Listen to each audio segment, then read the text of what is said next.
மே 10, 2026 அன்று முதல் பதவியேற்று என்ன செஞ்சாரு அப்படின்றதா இப்போ ஒரு பெரிய பேசு பொருளாகவே இருக்கு. விஜய் அவர்தான் முதல்வராக இயங்குகிறாரா அல்லது அவர் இயக்கப்படுகிறார்களா? எலெக்ஷனுக்கு முன்னால பிரச்சாரம் பண்ணும் போதெல்லாம் பேசினது வேற. சமீபத்தில் பார்த்தீங்கன்னா மினிஸ்டர் இருக்காரு தமிழன் பார்த்திபன் சார், எஸ்சிடிசியே ஓல்வோ பஸ் தான். அந்த ஓல்வோ பஸ்னால் என்னன்னே தெரியும். பொதுமக்களுக்குன்னு பேசும்போது அவங்களும் அந்த மாதிரிலாம் இழிவு கோர்ட்டில் கேட்க ஆரம்பிச்சேன். ஏன் ஸ்பெஷல் தர்ஷனுக்குன்னு ஒரு டைமிங் வைக்கக்கூடாது? விஜய் உண்மையிலேயே பணம் சம்பாதிக்கிறதுக்கு வந்தாருன்னு நான் சொல்ல மாட்டேன். விஜயோடைய அரசியலுக்கு பின்னால் யார் விஜய்க்கு மூளையாக இருந்து செயல்படுறாங்க அப்படின்றதுங்க. இந்த மாதிரி பேச்சுக்கெல்லாம் ஏன் இடம் கொடுக்கிறார் விஜய்? யார் இதெல்லாம் சொன்னாங்களோ 1000 பேர் சொல்றத சொல்லுவாங்க. பட் நீங்க உங்களோட செயல்பாடும் உங்களுடைய ஒற்றன் செய்தி நேயர்களுக்கு வணக்கம். இன்னைக்கு என்ன பண்ண போறோம், எதை பத்தி பேச போறோம் அப்படின்னா, மே 10, 2026 அன்று தமிழக முதல்வராக பதவி ஏற்றுக்கொண்டார் அன்றைய நடிகரான திரு விஜய். அவர் பதவி பிரமாணம் அப்போ அவருடைய முழு பேரை சொன்னார், சி ஜோசப் விஜய் அப்படின்ட்டு. முதல்வர் சி ஜோசப் விஜய் அவர்கள் மே 10, 2026 அன்று முதல் பதவியேற்று என்ன செஞ்சாரு அப்படின்றதா இப்போ ஒரு பெரிய பேசு பொருளாகவே இருக்குது. விஜய் பதவி ஏற்றதுக்கப்புறம் விஜய் அவர்தான் முதல்வராக இயங்குகிறாரா அல்லது அவர் இயக்கப்படுகிறார்களா அப்படின்ற ஒரு கேள்வியே ஒன்று வந்துருச்சு. ஏன் அப்படின்னும் போது பார்த்தீங்கன்னா, அவர் எலெக்ஷனுக்கு முன்னால் பிரச்சாரம் பண்ணும்போதெல்லாம் பேசினது வேற, இன்னைக்கு நடக்கும் விதம் வேறு. அதற்கான காரணம் என்ன, விஜய் தானா இது அப்படின்னு ஒரு சந்தேகம் எழும்பியுள்ளதாக பலர் சோஷியல் மீடியாவில் பேச ஆரம்பிச்சிட்டாங்க. காரணம் என்ன அப்படின்னு பார்த்தீங்கன்னா, இந்த எலக்ட்ரிசிட்டி பில்லு பார்த்தீங்கன்னு வச்சுங்களேன், அந்த 500 யூனிட்ஸ்குள்ளே யூஸ் பண்ணுறவங்களுக்கு தான் 200 யூனிட்ஸ் ஃப்ரீனால முதல்ல வேறு மாதிரி சொன்னார் எலெக்ஷன் அப்போ. இப்போ அது ஒரு சர்ச்சை. ஒவ்வொன்றையும் நான் சொன்னேன், எக்ஸ்பிளைன் பண்ணேன்னா உங்களுக்கு ஒன்று இழுத்துனே போவோம். ஒன்று அந்த விஷயம். அதுக்கப்புறமே இந்த விவசாய பயிர்க்கடன் அதை பற்றி ஒன்று சொன்னார், செஞ்சது ஒன்று அப்படின்னு ஆயிடுச்சு. அப்புறம் இந்த பெண்களுக்கான பஸ் வசதி அப்படின்னா அதுவும் ஒரு கேள்விக்குறியாகவே இருக்குது. இந்த மாதிரி பல விஷயங்கள் விஜய் சொன்னது செய்ய முடியாமல் போச்சு. அதே மாதிரி பாட்டிலுக்கு 10 ரூபா அப்படின்றது பார்த்தீங்கன்னா, அந்த அமைச்சர் ப்ரொஹிபிஷன் மினிஸ்டர் இருக்கார் இல்லைங்க, அவர் பேசும்போது என்ன சொன்னார், பாட்டிலுக்கு 10 ரூபா வைக்கிறாங்கன்னா அதுக்கு ஒரு காரணத்தை அவர் சொன்னார். அதாவது காரணமே இல்லாமல் ஏதோ ஒன்று வளரணுமேனு வளர்னார். அதுக்கப்புறமா இருக்கிற ப்ரெஸ் கிட்ட ஒட்டுமொத்தமாக மது ஒழிச்சிட முடியுமா, சாத்தியமா அப்படின்னு கேட்குறாரு. இதெல்லாம் சொல்லிட்டு தானேப்பா நீங்கள் வந்தீங்க, ரைட்டு. ஒவ்வொன்றும் இவங்க பேசுகிறதெல்லாம் பார்த்தாலே ஒவ்வொன்றும் வித்தியாசமாக இருக்குது. அப்படின்னும் போது விஜய் தான் முதல்வரா, ஏன் அதை கட்டுப்படுத்தலை, ஏன் ஒன்று சரியான ஒரு தெளிவுபடுத்தாமல் இருக்கிறாரு? அவங்க அமைச்சர்களுக்காவது சரியாக சொல்லி என்ன பேசணும் என்ன பேசக்கூடாதுன்னு சொல்லணும், ஏன் இப்படிலாம் பேசுகிறாங்க அப்படின்னு ஒரு கேள்வி ஆயிடுச்சு. விஜய் கட்டுப்பாட்டில் இருந்தால் உண்மையிலே விஜய் எல்லாரும் கேட்டுருக்கணும். இல்லை, இங்கே நடக்கக்கூடிய செய்திகள்லாம் விஜய் காதுக்கு போதா இல்லையா முதல்வருக்கு அப்படின்றாங்க. ஏன் காரணம் அப்படின்னு பார்த்தீங்கன்னா, இப்போ சமீபத்தில் பார்த்தீங்கன்னா நான் சொன்ன மாதிரி தான் அந்த ப்ரொஹிபிஷன் மினிஸ்டர் இருக்கார் இல்லைங்க, அவர் பேசும்போது ஒரு இடத்துலேருந்து இங்கே வகத்தொகை இல்லாமல் பேசலாம், அதையும் கேட்கல. அதே மாதிரி டிரான்ஸ்போர்ட் மினிஸ்டர் இருக்கார் தமிழன் பார்த்திபன்ட்டு, அவர் இங்கே ஒரு இடத்துல போனபோது பசங்க அங்கே யாரோ பசங்க அங்கே இருந்த காலேஜ் பசங்க என்னவோ அவங்க பஸ்ஸு கிடைக்கல இன்னொன்று கேட்டபோது, ஓல்வோ பஸ்னால் நீங்கள் ஓல்வோ போய் கேளுங்க அப்படின்னு இருக்காரு. ஏங்க அப்புறமா ஒருத்தர் சொல்கிறார், சார் எஸ்சிடிசியே ஓல்வோ பஸ் தான். அந்த ஓல்வோ பஸ்னால் என்னன்னே தெரியாமல் இருக்கக்கூடிய ஒரு அமைச்சர். அதுக்கப்புறம் ஏன்பா நீங்களாம் நல்லா சாப்பிட்டுருந்தீங்க, நான் சாப்பிடல. அவன் வர பஸ் பிராணி ஒரு ட்ராவலரு, அவன் வரான் அப்படின்னும் போது அவன் சாப்பிட்டு வரல அப்படின்றது வேற கதை. நீங்கள் ஒரு அமைச்சர், நீங்கள் சாப்பிட்டு வரணுமா வரக்கூடாதுன்னா அது நீங்கள் டிசைட் பண்ணால் அது உங்கள் பிரச்சனை.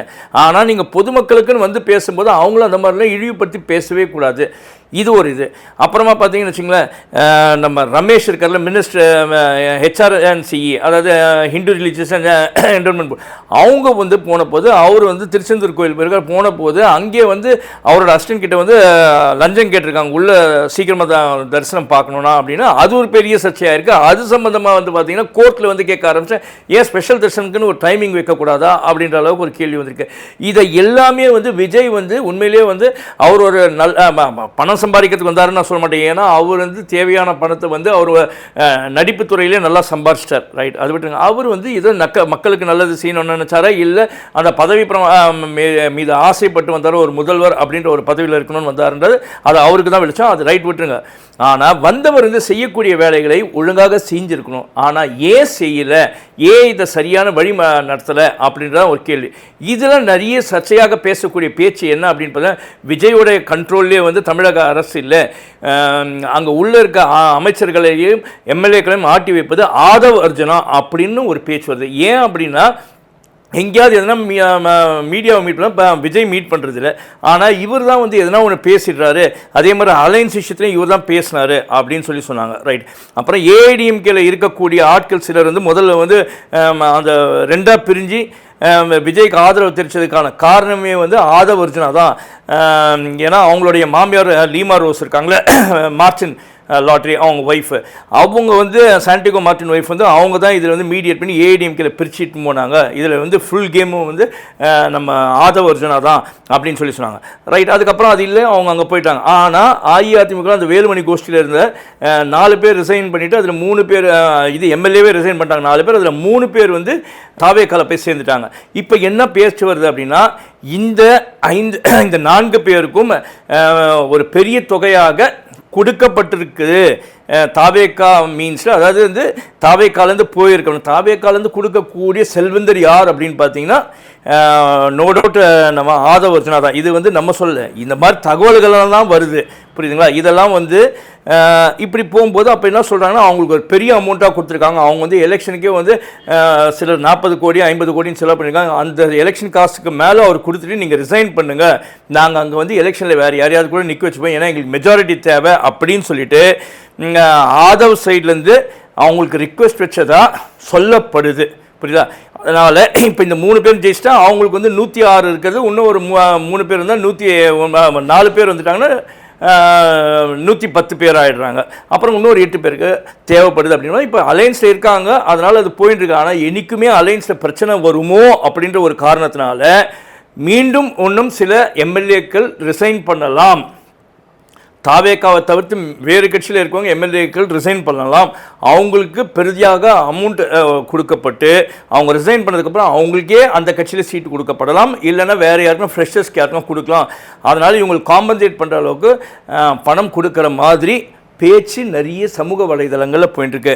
இது விஷயமா என்ஃபோர்ஸ்மெண்ட் டைரக்டரேட், அதான் அமலாக்கத்துறைக்கும் இந்த தகவல் போனதுனால அமலாக்கத்துறை வந்து இதில் வந்து தீவிர கவனம் செலுத்திட்டு வராதுதான் நமக்கு வருது தகவல். ஆனால் அது எவ்வளோ உண்மை பொய்ன்னு தெரியல. ஏன்னா அப்படி உண்மையிலே குதிரை பேரம் நடைபெற்றதா, இல்லை வந்து எம்எல்ஏக்களை ரிசைன் பண்ண சொல்லிட்டு அவங்களுக்கு பெருசாக அமௌண்ட் எதுனா கொடுத்துருக்காங்களா தாவேக்கா சைடில் அப்படின்றது அமலாக்கத்துறை தீவிரமாக விசாரிச்சுட்டு இருக்காங்க அப்படின்றதான் நமக்கு வரக்கூடிய தகவலாக இருக்குது. அப்புறம் விஜயோட செயல்பாடுகள்லாம் பார்த்தா வந்து என்ன, விஜய் வந்து இதுனா சினிமா டயலாக்காட்டம் நினச்சிட்டு இருக்காரு. ஒரு செக்ரட்டரியேட்டில் வேலை செய்கிறது டயலாக்ஸாக பேசினார், ஆனால் அவர் வந்து செயல்பாட்டில் ஒன்றுமே இல்லையே அப்படின்னு சொல்லிட்டு சிலர் வந்து சொல்கிறாங்க. ஆனால் அது வந்து சொல்கிறதுக்கான காரணம் என்னென்னா, விஜய் வந்து செயல்பாடு சரியில்லை அப்படின்னு நான் சொல்ல மாட்டேன். ஏன்னா வந்து புதுசாக வந்தார், அவருடைய அமைச்சரவையில் இருக்கக்கூடிய பெரும்பாலானவர்கள் புதுசு தான், எம்எல்ஏக்களும் புதுசாக தான் இருக்கவங்களாக இருக்காங்க. அதனால் கொஞ்சம் பொறுமையாக தான் நடக்கும். ஆனால் அந்த பொறுமையினா மக்களுடைய பொறுமையை சோதிக்கிற அளவுக்கு இருக்கக்கூடாது. அதனால் வந்து விஜய் வந்து சினிமாவில் பேசின டயலாக்காக இல்லாமல் பொதுமக்கள் நலன் கருதி அதில் அவர் தீவிரமாக இறங்கி செய்யணும். இது வரைக்கும் வந்து அவர் எங்கேயும் போய் ஜென்ரலாக போயிட்டு எங்கேயும் போய் இன்ஸ்பெக்ஷனுக்குன்னு போன மாதிரியோ, இல்லை வந்து பொதுமக்களை போயிட்டு எதுவுமே விசாரித்த மாதிரி தெரியல. ஐயோ உங்களுக்கு என்ன தேவை என்ன தேவையில்லை அப்படின்னு எதுவுமே இப்போ போய் பார்க்கல. எலெக்ஷனுக்கு முன்னாலேயே போனார், இப்போ எங்கேயுமே போன மாதிரியே தெரியல அப்படின்றது தான் எனக்கு தெரியுது. இதில் இன்னும் சொல்ல போனால் என்னன்னா, விஜயோடைய அரசியலுக்கு பின்னால் யார் வந்து விஜய்க்கு வந்து மூளையாக இருந்து செயல்படுறாங்க அப்படின்றது இருக்குது. அதில் சிலர் வந்து பார்த்தீங்கன்னா ஆதவ் அர்ஜுனா சொல்கிறாருனாங்க, சிலர் வந்து பிஜேபியோட தலைமையிலேருந்து அவருக்கு பேக் பண்ணுறாங்க. ஆனால் வெளியில் வந்து பிஜேபி திட்ட மாதிரி பிஜேபியிலேருந்து பண்ணுறாங்க அப்படின்னா, சிலரை பார்த்தீங்கன்னா இல்லைங்க இவர் வந்து திமுகவோட பீட்டும், இது வந்து திராவிடியன் மாடல் 2.0 அப்படின்றாங்க. இந்த மாதிரி பேச்சுக்கெல்லாம் ஏன் இடம் கொடுக்குறார் விஜய் அப்படின்றது தான் ஒரு கேள்விக்குறி இருக்குது. யார் இதெல்லாம் சொன்னாங்களோ 1000 பேர் சொல்கிறத சொல்லுவாங்கங்க. பட் நீங்கள் உங்களோட செயல்பாடும் உங்களுடைய அதாவது மீடியாவை மீட் பண்ணுறீங்களோ, இல்லை எதனாவது நீங்கள் செய்யக்கூடிய விஷயங்கள் வந்து உண்மையிலே போய் மக்கள் மத்தியில் சேர்கிற அளவுக்கு இருந்துச்சுன்னா யாருமே இந்த மாதிரி பேச மாட்டாங்க. அப்படி அப்படி இருக்கிற தொட்டு தான் இந்த மாதிரிலாம் நீங்கள் அமைதியாக இருந்து உங்களோட செயல்பாடு கொஞ்சம் சுமாராக இருப்பதன் காரணமாக தான் வந்து பலர் பல வகையில் பேசுகிறாங்க. இதை கொஞ்சம் நீங்கள் உணர வேண்டும் திரு விஜய் அவர்களே. அப்புறமா இன்னும் ஒரு விஷயம் முக்கியமாக சொல்ல போகிறது என்னென்னா, விஜயை வந்து அவரோட பிரெயினாக இருக்கிறாரு, கண்ட்ரோல் பண்ணுறாரு அப்படின்லாம் நம்ம சொன்னோம். அந்த மாதிரி ஆட்கள்லாம் உள்ள இருக்கு. ஆனால் சிலர் என்ன சொல்கிறாங்க அப்படின்னா, பவர் சென்டரே வந்து ஐஏஎஸ் ஐபிஎஸ் அஃபிஷியல்ஸ் கிட்ட தான் இருக்குது, விஜய் கிட்ட கிடையாது. ஏன்னா எல்லாமே புதுசுன்றதுனால விஜயும் சரி விஜயோட அமைச்சர்களையும் எல்லாருமே வந்து ஐஏஎஸ் ஐபிஎஸ் அஃபிஷியல்ஸை வந்து அவங்கவுங்க கீழே இருக்க அந்த டிபார்ட்மெண்ட்டில் வந்து அந்த சிவில் சர்வீஸில் இருக்கவங்கள முன்மையாக அண்டர் செக்ரட்டரி, டெப்டி செக்ரட்டரி இவங்களோட கைடன்ஸு, அந்த லோக்கல் கலெக்டர்ஸு அவங்களோட கைடன்ஸ்லாம் கேட்டுக்கோங்க அப்படின்னா, அதனால் இந்த பியூரோக்ராட்ஸ் எல்லாமே அவங்களே வந்து கவர்மெண்ட்டை ரன் பண்ணுறாங்களா அப்படின்றதும் ஒரு கேள்விக்குறியாக இருக்குது. இது மட்டும் இல்லாமல் பெரிய சர்ச்சையாக பேசப்பட்டு வருவது சோஷியல் மீடியாவில் பார்த்தீங்கன்னா வந்து, அதாவது ஆளும் தாவேகாவை சேர்ந்த தாவேகாவுக்கு சப்போர்ட் பண்ணுறவங்க தாவேகா உறுப்பினர்களும் சரி, எதிர்கட்சியில் சிலர் இருக்கிறவங்களும் சரி, அது திமுக நான் சொல்ல மாட்டேன், ஏன்னா வந்து திமுக அதை பேசுறதுக்கான வாய்ப்பு கிடையாது. மற்றவர்கள் என்ன அப்படின்னு பார்த்தீங்கன்னா, திமுக ஆட்சியில் இருக்கும்போது சென்னை மாநகரத்தின் காவல்துறை ஆணையாளராக இருந்தவர் வந்து அருண் அவர்கள் தான். அவர் தான் வந்து இந்த சவுக்கு சங்கர் அரெஸ்ட்டில் தான் நிறைய வாட்டி அரெஸ்ட் பண்ணியிருக்காரு. அந்த விஷயத்துலலாம் அவர் தான் இன்வால்வ்டு அப்படின்ட்டு பலமுறை பலர் பேசியிருக்காங்க. அதுவும் பேச்சுரிமை தடுக்கப்பட்டது, அவர் அவ்வளோ ஹேரஸ் பண்ணார். அதே மாதிரி இது தாவேக்காவோட மீட்டிங்க்கு எதுவுமே பெர்மிஷன் கொடுக்கல அப்படின்லாம் சொல்லியிருந்தாங்க. அதனால் அவரை டம்மி போஸ்ட் வச்சாங்க அப்படின்னு சொல்லியிருந்தாங்க. அமைதியாக வச்சுருந்தாங்க, எங்கேயோ வேக்கன்ட் போஸ்ட்டை சும்மா வச்சுருந்தாங்க அப்படின்னாங்க. ஆனால் அவர் வந்து சமீபத்தில் சில தினங்களுக்கு முன்பு பார்த்தீங்கன்னா அவருக்கு வந்து டிவிஎஸ்சி, அதாவது விஜிலன்ஸ் அண்ட் ஆன்டி கரப்ஷன் இருக்குங்க, அதில் வந்து அவர் வந்து டைரக்டர் போட்டிருக்காங்க. அவரை வந்து அதில் தான் பொறுப்பாக போட்டிருக்காங்க. ஆனால் அந்த பொறுப்பு போட்டபோது ஹி வாஸ் டவுன் கிரேடட்னு தான் போட்டுருந்துச்சு. ஆனால் என்ன அப்படின்னா, டவுன் கிரேட்னா அது தப்பானது கிடையாது. அந்த போஸ்டிங் வந்து ஏடிஜிபிங்க ஹேண்டில் பண்ண, பட் இவர் டிஜிபி கேடரில் இருக்கிறவரும் அதை ஹேண்டில் பண்ணலாமேன்னு அங்கே போட்டுட்டாங்க. ஆனால் எல்லாருமே சொன்னால் அது வந்து ஒரு பவர் சென்டரான ஒரு விஷயம். Directorate of vigilance and anti கரப்ஷனில் ஒருத்தர் வந்து அங்கே தலைமையில் இருக்கிறாங்கன்னா அது ரொம்ப பவர்ஃபுல்லான. பட் அருண் மீது இவ்வளோ வந்து புகார்கள் வந்துருந்துச்சு, தாவேக்கினரே புகார் கொடுத்தாங்க. அப்படி இருக்கும் பட்சத்தில் அருண் அவர்களை வந்து டிவிஎஸ்சியில் வந்து தலைவராக கொடுத்துருக்காங்க அப்படின்னா, ஒன்று அருண் மீது வேறு ஏதோ ஒரு நம்பிக்கை இருக்கணும் விஜய்க்கு. அப்படி இல்லைன்னா அருண் அவர்களை இந்த பதவியில் போடுறாங்கன்னா விஜய் போடலை, விஜயை இயக்கக்கூடிய ஆட்கள் யார் அப்படின்றது தான் ஒரு கேள்விக்குறியாக இருக்குது. என்னை பொறுத்த வரைக்கும் எல்லா ஐஏஎஸ் ஐபிஎஸ் அஃபிஷியல்ஸுக்கும் பார்த்தீங்கன்னா வந்து ஒரு பியூரோக்ராட்டாக இருக்காங்க, அவங்களுக்கு ஆணவங்க இருப்பாங்க, ஆபாதவங்க இருப்பாங்க.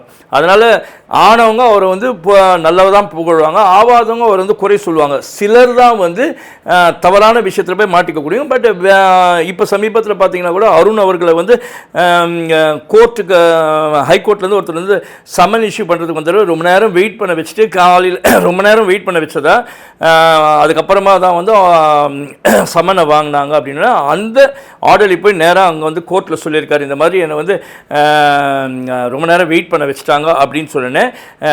அது சம்பந்தமாக உயர்நீதிமன்ற நீதிபதி அவர்கள் வந்து கண்டிச்சிருக்காரு. அந்த மாதிரி காக்க வச்சு வரணும் அப்படின்னு. காக்க வச்ச ஆள் யாரோன்னா அருணோட ஆஃபீஸில் இருக்கக்கூடிய ஆள். அவர் தான் வந்து ஐபிஎஸ் ஆஃபீஸர் அருணுடைய ஆள் தான் ஒருத்தர் காக்க வச்சாருன்னா அவரை வந்து கண்டித்து விட்டுருக்காங்க. இந்த மாதிரிலாம் இருக்குது. அப்படின்னும்போது உண்மையிலேயே விஜய் தான் முதல்வர் விஜய் தான் ஆட்சியை நடத்துகிறாரா, அல்லது விஜய்க்கு பின்னால் வேறு யாராவது, இல்லை ஒரு வேறு டீமே வந்து அவருக்கு மூளையாக இருந்து செயல்படுதா அப்படின்றது ஒரு கேள்விக்குறியாகவே இருக்குது. மீண்டும் அடுத்த வீடியோவில் உங்களை சந்திக்கிறேன் அப்படின்னு சொல்லிட்டு உங்களிடமிருந்து விடைபெறுவது உங்களுடைய ஒற்றந்துரை. நன்றி, வணக்கம்.